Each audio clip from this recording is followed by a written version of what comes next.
three things that you need to focus on are leadership. You also need to focus on the health, well-being and literacy.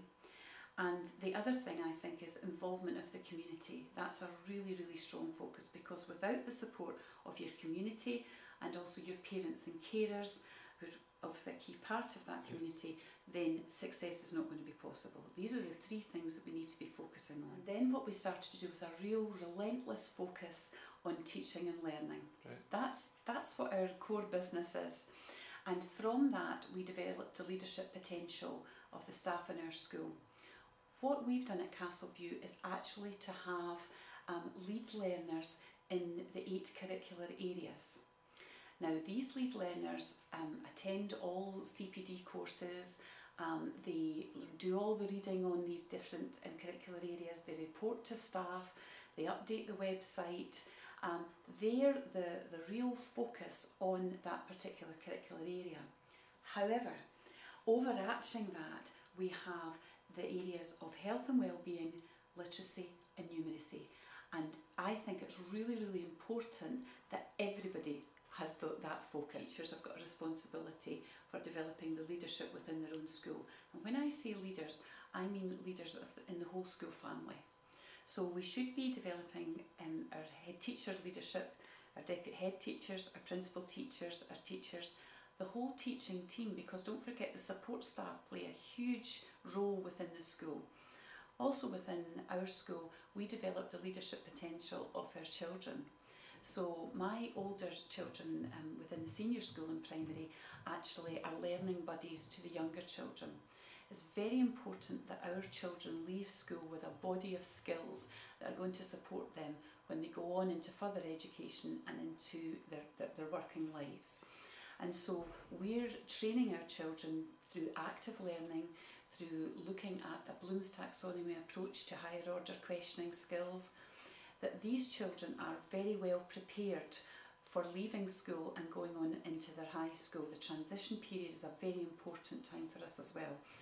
And also we think it's important to develop the leadership potential of our parents and carers too.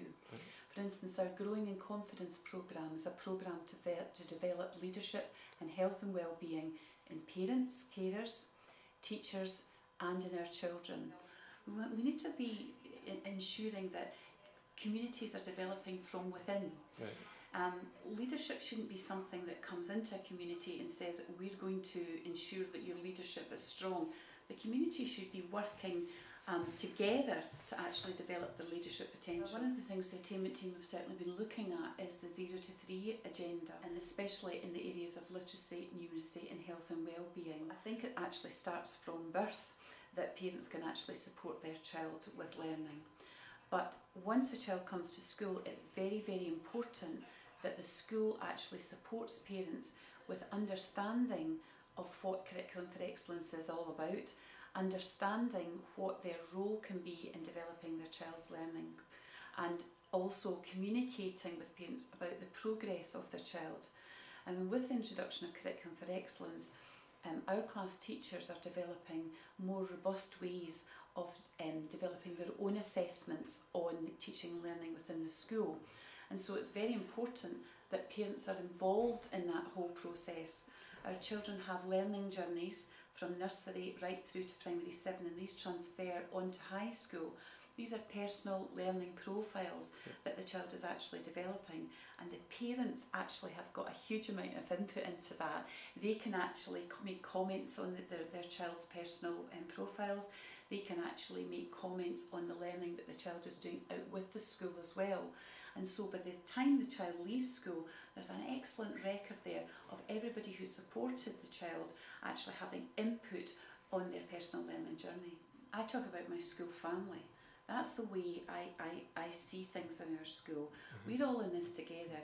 The main purpose for our work is actually supporting the children in our care. And every parent wants the very best for their child. If they're not talking to the school, if they're not working along the school, with the school, then that's not going to be good for their child. So it's the school's role and it's the parent carer's role to actually be working together to support their child's learning.